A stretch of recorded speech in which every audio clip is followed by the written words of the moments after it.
bertanya, ma salakakum fi saqar?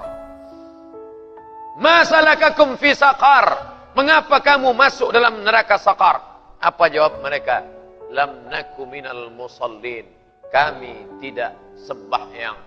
Lam naku minal musallin. Kami tidak melaksanakan ibadah salat kepada Allah Subhanahu wa taala. Inna awwala ma yuhasabu bihil 'abdu yaumal qiyamah. Yang pertama kali nanti dihisab, dihitung kira pada hari kiamat, salatuhu, salat. Idza salahat, kalau sembahyangnya itu baik, salahal jasadu kulluh, salahal amalu kulluh, maka amal yang lain pun ikut baik. Wa idza fasadat, kalau rusak salatnya, rusak sembahyangnya, fasadal amalu kulluh, maka amal yang lain pun ikut menjadi rosak. Mengapa masjid ini cantik, megah, tegak berdiri? Karena ada tiang yang kokoh. Maka dalam satu hadis ditulis di samping mihrab Nabi, bila tuan-puan pergi sampai ke Madinah, masuk ke dalam taman Raudhah. Di taman Raudhah ada mihrab, tempat Nabi menjadi imam. Pandang mihrab tiang sebelah kiri, ada tulisan hadis, as-salah imaduddin, sembahyang, salat, tiang agama. Mengapa kubah yang besar ini boleh di atas kita? Kerana ada tiang-tiang yang kokoh menjadi penyangga. Maka bila tiang rapuh, retak, hancur, na'udzubillah, maka tak lagi bermakna binaan yang agung dan megah. Begitu jugalah dengan ibadah kita. Haji, puasa sunat, zikir, membaca Al-Quran, membina masjid, membantu anak yatim dan fakir miskin. Tak lagi bermakna bila salat tidak khusyuk kepada Allah Subhanahu wa taala. Bagi yang belum salat, maka dia perlu salat. Yang sudah salat, merenungkan makna salat. Yang sudah merenungkan salat, istiqamah di dalam salat. As-salatu imaduddin, fawailul lil musallin. Berapa banyak orang-orang wail, neraka wail bagi dia, celaka dia. Siapa dia? Alladzina hum an salatihim sahun, orang-orang yang lalai. Bukan saja melalaikan salatnya, tapi dia lalai dalam salat itu sendiri. Oleh sebab itu, Khabbab ibn al-Arth, sahabat Nabi, ditanya, ya Khabbab, ya, pernah engkau melihat Nabi salat? Pernah. Kerana dia sahabat Nabi, maka dia memandang Nabi salat. Apa yang kau lihat, wahai Khabbab? Apakah Nabi itu bila salat mulutnya bergerak atau diam sahaja? Maka Khabbab ibn al-Arth menjawab, aku melihat mulut Nabi bergerak. Dari mana engkau tahu mulutnya bergerak? Andai solat zuhur, asar, tetap mulutnya bergerak. Bismillahirrahmanirrahim. Alhamdulillah. Hamsah, begitu disebutkan oleh Al-Habib Hasan As-Saqaf dalam kitabnya Sahih Sifat Salat Nabi. Mulut bergerak, hamsah. Lalu kemudian ketika Khabbab ditanya, dari mana engkau tahu bahawa mulut Nabi itu bergerak? Khabbab menjawab, bittirabi lihyatih, kerana aku melihat janggut Nabi bergoyang. Janggutnya bergoyang kerana mulutnya bergerak. Kerana mulut bergerak, dagu ikut bergoyang, dan janggut Nabi pun bergoyang. Begitulah Nabi mengucapkan lafaz-lafaz. Mulut menyebut, hati mengingat, pikiran mengagungkan. Ada 3 kiblat. Kiblat dada ke arah Ka'bah, fawalli wajhaka syatral masjidil haram. Kiblat mata ke tempat-tempat sujud, dan kiblat hati kepada Allah Subhanahu wa taala. Saat itu sempurnalah gerak mata, gerak hati, gerak dada. Dada menghadap Ka'bah, mata menghadap tempat sujud, dan hati selalu mengingat Allah Subhanahu wa taala. Sama seperti driver yang membawa kereta. Saat itu dia mungkin lalai, lupa, mengantuk, dia balik ke tengah jalan. Sama seperti seorang pemuda yang membawa kendaraan. Manakala dia lupa dan lalai, boleh jadi dia terperosok, tapi dia balik ke pangkal jalan. Begitu jugalah agaknya manakala kita pasang niat usalli fardal maghribi salasa raka'atin adaan ma'muman lillahi ta'ala, kita dalam keadaan khusyuk. Tapi manakala kita angkat Allahu Akbar, dia mula agak lari ke kanan, dia pun berbelok ke kiri, kita luruskan balik. Wajjahtu wajhiya lilladzi fatara as-samawati wal arda hanifan musliman wa ma ana minal musyrikin. Manakala dia agak pergi jauh, balikkan ke pangkal jalan. Inna salati wa nusuki wa mahyaya wa mamati lillahi rabbil alamin. Membaca ta'awuz dianjurkan idza qara'tal Qur'an. Bila engkau baca Quran, fasta'iz billah, mintalah perlindungan kepada Allah. A'udzubillahi minasyaitonir rajim. A'udzubillahi as-sami'il 'alim minasyaitonir rajim. Bismillahirrahmanirrahim. Berdialog, berbicara dengan Allah Subhanahu wa taala. Alhamdulillahirabbil alamin. Allah menjawab, hamidani 'abdi, hambaku sedang memuji aku. Ar-Rahmanir Rahim, asna 'alayya 'abdi, hambaku sedang memuliakan aku. Maliki yaumiddin. Apa jawab Allah? Majjadani 'abdi, hambaku sedang mengagungkan aku. Iyyaka na'budu wa iyyaka nasta'in. Apa jawab Allah? Sa'alani 'abdi wa lahu ma sa'al. Hambaku meminta kepada aku dan dia mendapatkan apa yang dia pinta. Maka kadang ada orang satu nafas dia buatkan satu ayat, walaupun salat zuhur, walaupun salat asar. Bismillahirrahmanirrahim. Dia ingin merasakan khusyuknya dalam salat, mengingat kepada Allah SWT. Ada orang yang satu ayat dia buat satu nafas, tapi ada juga orang yang boleh satu nafas Fatihah dengan ayat sekali. Maka mudah-mudahan kita tetap merasakan manisnya bacaan ayat-ayat salat, merasakan kebersamaan dengan Allah. Maka dalam maqam yang paling tinggi, Islam, iman, ihsan, sesuai dengan pertanyaan Jibril alaihissalam, ma huwal Islam? أن تشهد أن لا إله إلا الله وأن محمد رسول الله وتقيم الصلاة وتؤتي الزكاة وتصوم رمضان وتحج البيت إن استطعت إليه سبيلا وما الإيمان أن تؤمن بالله وملائكته وكتبه ورسله واليوم الآخر وبقدر خيره وشره. Puncanya adalah وما الإحسان. Apa jawab baginda sallallahu alaihi wasallam? An ta'budallaha ka'annaka tarah. Kau sembah Allah seakan-akan engkau memandang dia. Fa illam takun tarah la tudrikul absar wa huwa yudrikul absara. Dia tak dapat dipandang oleh mata, tapi matalah yang dipandang oleh dia. Andai engkau tidak melihat dia, maka dia yang sedang memandang engkau. Rasakanlah bahwa diri sedang dipandang Allah. Kita bukan dipandang CCTV. Kita bukan dipandang oleh orang yang punya kuasa manusia. Bila manusia yang memandang, dia boleh lelah, boleh tidur, boleh letih. Tapi yang memandang kita adalah dia. Siapa dia? La ta'khudhuhu sinatun wala naum. Saat itu kita sedang dipandang oleh dia. Maka rasakan kebesarannya. Allahu Akbar. Ada orang-orang yang manakala nanti menyesal meneteskan air mata, penyesalan padang mahsyar saat ditanya Allah, ma salakakum fi saqar? Kenapa kamu masuk ke dalam saqar? Mereka dengan satu jawaban, lam naku minal musallin wa lam naku nut'imul miskin. Tak peduli kepada orang miskin. Dari masa dulu sampai saat ini orang miskin tetap saja ada. Apa maknanya? Bahwa kita membantu mereka. Mereka adalah ujian bagi dirinya sendiri. Tapi kita juga dengan harta ini sedang diuji. Apa kata kita dengan orang miskin? Sabarlah engkau, kerana engkau diuji.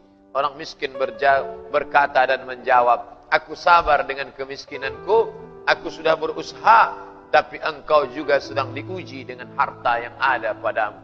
Banyak orang menganggap bila dia sakit, dia sedang diuji. Bila dia miskin, dia sedang diuji. Bila kebakaran, dia sedang diuji. Bila kehilangan, dia sedang diuji. Bila kematian, dia sedang diuji. Tapi manakala dia ada harta, dia menyangka aku tidak sedang diuji.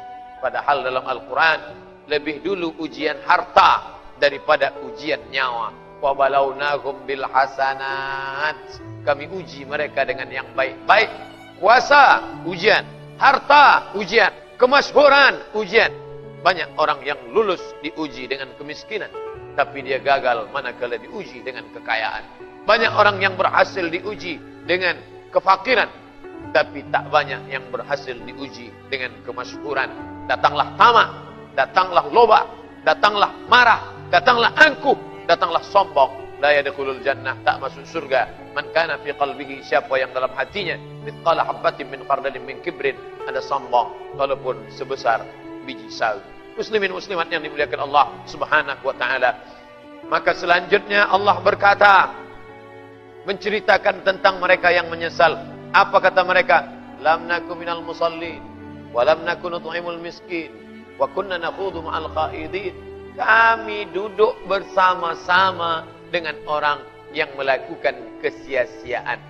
Bila berteman bersahabat dengan penjual minyak wangi, walaupun tak membeli akan mendapat baunya. Tapi bila berdekat dengan pandai besi, maka walaupun tak terbakar apinya, paling tidak bau busuknya melekat juga pada asapnya akan terkena juga pada kain dan pakaian. Maka duduk bersama orang yang tidak baik akan membuat pengaruh yang besar. Andai tidak sembahyang mereka, kita boleh tetap sembahyang, tapi paling tidak melalaikan waktu bersembahyang, bersolat kepada Allah Subhanahu wa taala. Wa kunna naqudu ma'al qaidin, kami melakukan perbuatan sia-sia, tak bermakna. Abdurrahman Ibn Khaldun, seorang sosiolog, orang yang mengerti tentang masyarakat, apa kata dia?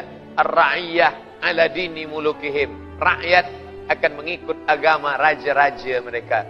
Bila raja-raja Melayu masa lalu suka ke masjid, beribadah kepada Allah, maka rakyat, masyarakat akan besar pengaruhnya kepada kepribadian. Bila guru mengajarkan yang baik-baik, dia bawa ke rumah Allah, murid pun juga akan turut serta. Bila berkawan dengan orang baik-baik, maka mereka pun juga akan memberikan pengaruh pada pribadi. Maka kita larang anak-anak berkawan pada orang tak baik. Kita ajar dia untuk memilih mana baik, mana tak baik, kerana pengaruh yang luar biasa terhadap kepribadian. Pepatah Melayu mengatakan, Allah bisa kerana biasa. Orang boleh berbuat baik kerana berteman dengan orang baik. Menganggap pertama suatu perbuatan jahat tidak baik, ini perbuatan jahat.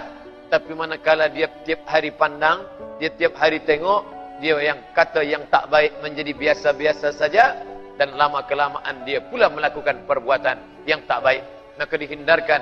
Wa kunna nakhudu ma'al khaidin. Bila ada orang berkata jangan pilih-pilih kawan, berkawanlah pada semua orang. Kekhawatiran yang mendalam.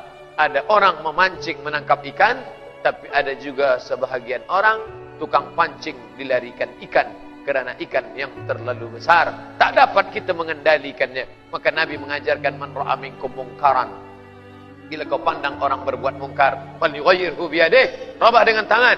Tak sanggup dengan tangan, fabilisani, robah dengan lidah. Mengapa awak minum khamar? Mengapa awak berzina? Mengapa awak mencuri? Mengapa ada risuah?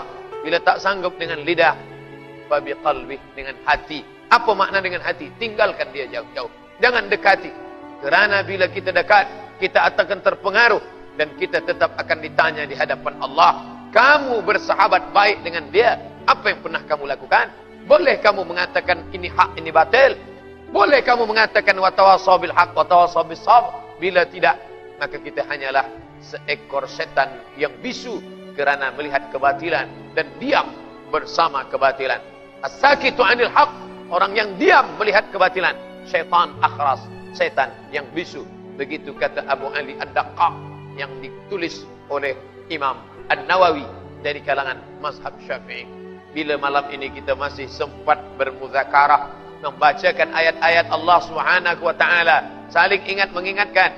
Malam ini saya yang ingat, tuan-tuan diingatkan, tapi sampai masanya saya boleh lupa, karena manusia tak lama ingat. Afatul insan an-nisyan, penyakit manusia adalah lupa. Apa yang dia cakapkan dia pun tak ingat.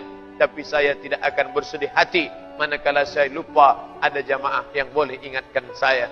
Hai Ustaz Abdul Samad, bukankah dulu Ustaz yang menyampaikan di Masjid Khalid Ibn Walid bahawa nanti kita akan menangis menyesal?